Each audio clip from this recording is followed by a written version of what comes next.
그래도 압수수색은 경찰청 국가수사본부에서 작정하고 들어간 거고요. 네. 경찰관도 한 70명 정도 동원을 했습니다. 그러니까 네.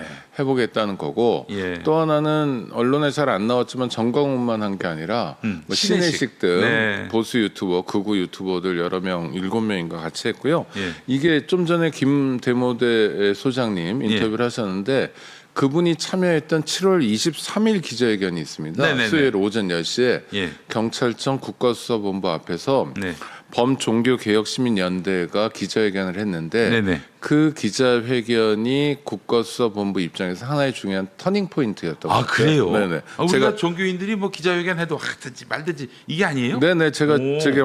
취재하고 확인한 바인데 네.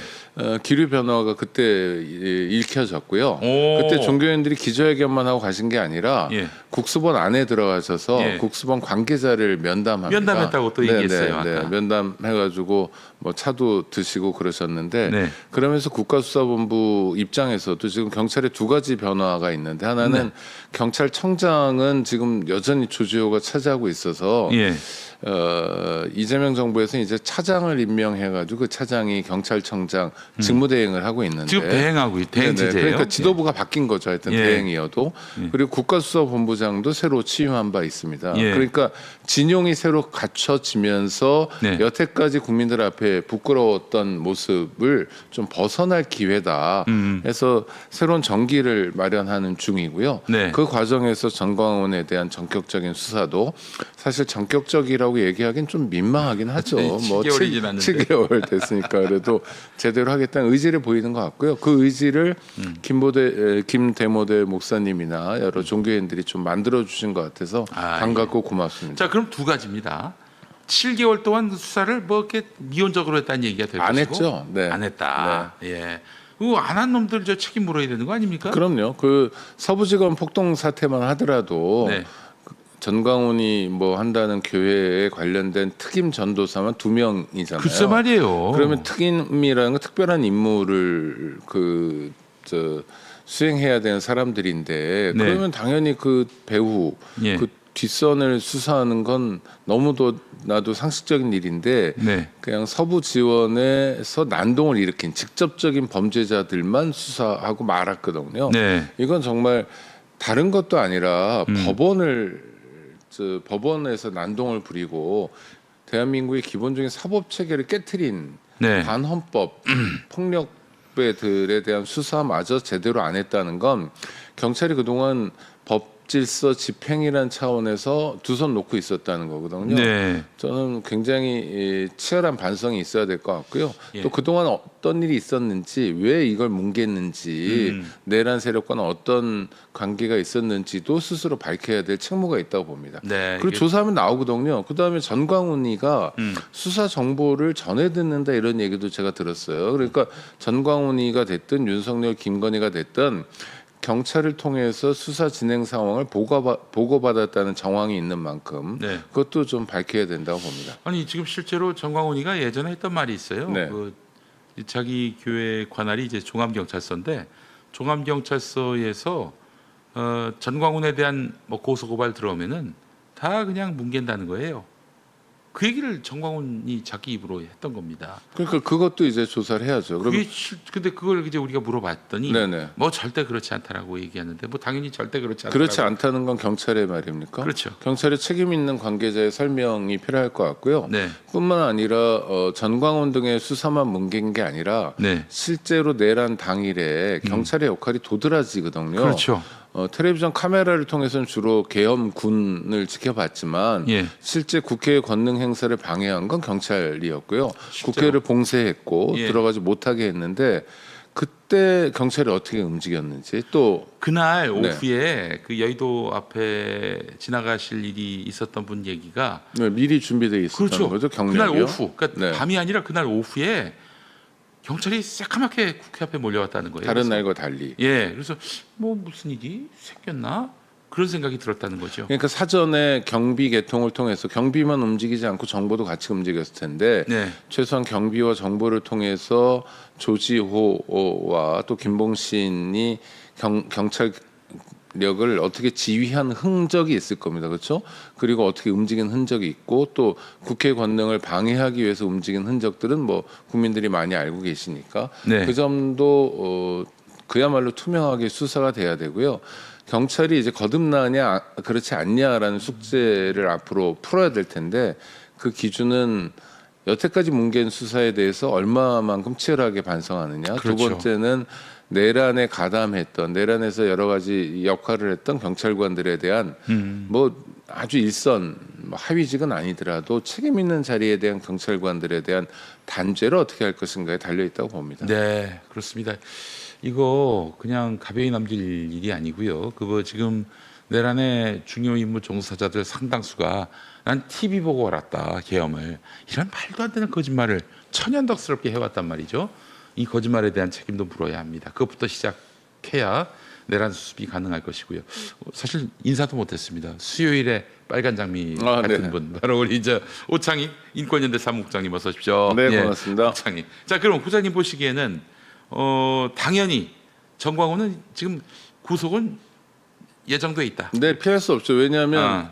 이 범죄를 저지르면 우리가 많이 들어본 게 주범이 있잖아요. 그렇죠. 정광훈은 주범에 해당되는 그렇죠. 겁니다. 예. 그러니까 행동 대장이 중요합니까? 아니면 조폭의 수장이 중요합니까? 수장이 중요하죠, 수장이 당연히. 중요하죠. 예. 그 오더를 때린 사람이잖아요. 예. 동영상을 통해서 우리가 지켜봤잖아요. 서부지원 주소 좀 찍어줘. 뭐예요? 다 가라는 거잖아요. 가서 네. 뭐 하라는 거예요? 예. 가서 기도하라는 거예요? 아니잖아요. 절대 아니죠. 예. 수단 방법 가리지 말고 윤석열을 지켜라. 네. 윤석열에게 구속영장을 발부한 판사를 뭐 어떻게 해라 이런 거잖아요. 네. 이거 매우 위험한 범죄를 저지른 사람이고 그러니까 종범이 지금 징역 5년씩 받고 있는 상황인데 주범을 사법 처리 안 한다면 뭐 정의는 어디에서도 찾을 수 없는 상황이 되는 거고 정광훈에 대한 뭐 인신구속은 이건 아주 자연스러운 귀결이라고 봅니다. 네. 가야죠 이제. 사랑제일교회 전도사가 징역 3년 6개월. 네네. 그 이상 받겠다는.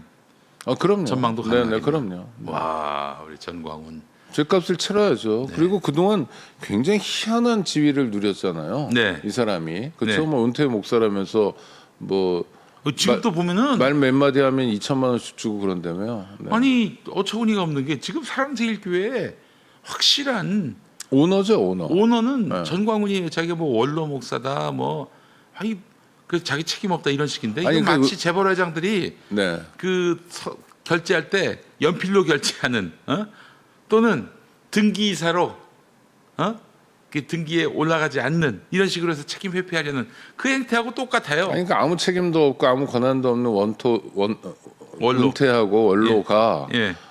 어떻게 엎드려 뻗쳐 뭐 대가리 박아 이런 걸 지킬 수 그 있습니까? 날마다 말도 안- 주일마다 그 예. 설교하잖아요. 그 담임 목사가 하는 일인데 그걸 왜 원로가 날마다 합니까? 그러니까 말도 예. 안 되는 얘기죠. 말도 안 되는 얘기죠. 책임져야 되고요. 네. 그런 식으로 종교의 탈을 쓰고 음. 헌정 질서를 문란하게 했던 사람들이 뭐 그 사람만은 아니잖아요. 네. 이번에 제대로 수사해서 제대로 책임을 물어야 된다고 봅니다. 자, 그렇다면 이제 우리 오창익 국장님 말씀을 좀 종합해 보면은 네, 경찰의 기류가 완전히 바뀌었고 네. 그래서 전광훈은 구속을 전제로 압수수색에 들어간 것이다. 그럼요. 이미 증거도 다 확보가 된 거겠죠. 어느 정도- 압수수색은 마지막 단계 그럼 아닙니까? 어느 정도 강제 수사니까 어느 정도는 된 거고요. 예. 그러니까 수사 기획을 하잖아요. 네. 작전을 짜잖아요. 예. 그러니까 동시에 들어갔다는 건 뭐냐면 그 정도 준비가 됐다는 겁니다. 아, 전광훈만 한 게 아니라 다른 유튜버들도 하고 그랬잖아요. 동시에. 예, 저 그러니까 시대식. 네, 신혜식만이 아니라 여러 사람. 그러니까 동시에 했다는 건 그만큼 준비가 됐다는 거고요. 그러니까 뭐 강제 또 수사를 통해서 얻은 거 법원에서 영장을 내준 거 아니에요? 네네 소명이 되는 거죠. 어느 예. 정도 범죄의 중대성이라든지 뭐 이런 게. 네. 그러니까 뭐 앞으로 계속 그런 강제 수사를 하겠죠. 네. 야, 오늘 내일입니다. 전광훈도. 예. 그러니까 오늘 내일. 아까 그 저 길거리 인터뷰 같은 경우도 굉장히 격앙돼 있잖아요. 네. 지 운명을 아는 거죠. 그리고 얼마 전에 그렇지 않아도 자기가 광복절 전에 들어갈 것 같다 이런 얘기를 했었어요. 아 그런 건 아는군요. 아, 그런 거 알아요. 네, 왜냐면 네, 그건 네. 귀신같이 알아. 아. 예? 그가 뭐 선지자다 예언자다 스스로 아니 얘기하는데 그건 아니죠. 자기 운명과 관련해서는 선지자 맞습니다. 아니 그걸 자기가 지은 범죄가 있는데 네 가만 8.15 전에 구속될 수도 있겠네요. 네 비슷하게 맞출 좀 거네요. 임박해서 네. 어떨지 모르겠습니다만 하여튼 뭐 9월 전엔 들어갈 것 같습니다. 네네. 느낌에. 예. 아유 전광훈. 그동안 평화나무가 전광훈 구속시키려고 얼마나 노력을 많이 했습니까? 그러니까 그 노력의 결과가 결실을 맺는 거예요. 제가 2020년에 한번 성공했는데 네네. 2020년에 성공했는데 그 총선 끝나자마자 보석으로 풀려났어요. 그러더니 또 광화문에 대환장 집회를 열어가지고 그렇게 해서 또 구속이 취소가 됐는데 참 이해를 할 수 없는 게 그때 주진우 기자가 전광훈이 밖에서 싸돌아다녀야 우리에게 도움이 된다. 우리라고 하는 건 민주진영을 얘기하는 것 같습니다. 그건 기괴한 얘기죠. 기괴한 얘기예요. 또 8월에도 네. 전광훈 찾아가서 인터뷰하고 그랬어요. 아니 이 인간 뭐 하는 짓이야 이게 도대체? 이 사람 아니, 누구 편이야? 아니 싶더라고요. 편이기보다 뭐 기자면 누구든지 취재할 수 있는데 네. 그게 아니라 너무 진영 논리로만 보면 안 되죠. 정광훈이 네. 저러고 다녀야 뭐가 뭐 도움이 된다 이게 아니라 예. 정광훈 앞에 필요한 건 정의입니다. 그렇죠. 그러니까 범죄 혐의가 있고 그다음 구체적인 범죄를 저질렀다는 정황들이 있고 증거가 쏟아져 나오는 상황에서도 네. 네. 정광훈이 단죄 안 하면 안 되죠. 그럼 도대체 어디서 정의를 찾아요? 정광훈이 같은 악질 범죄자는 네. 지금 있어야 될 곳이 뭐 따뜻한 자기 안방이 아니라 네. 구치소로 가야죠. 구치소로 가야 됩니다. 예. 전광훈에게 다시 갱생의 기회가 부여돼야 한다라는 점을 거듭 말씀드리고요. 갱생이 될지는 모르겠는데 하여튼 보내긴 해야 됩니다. 네, 꼭 보내야 합니다.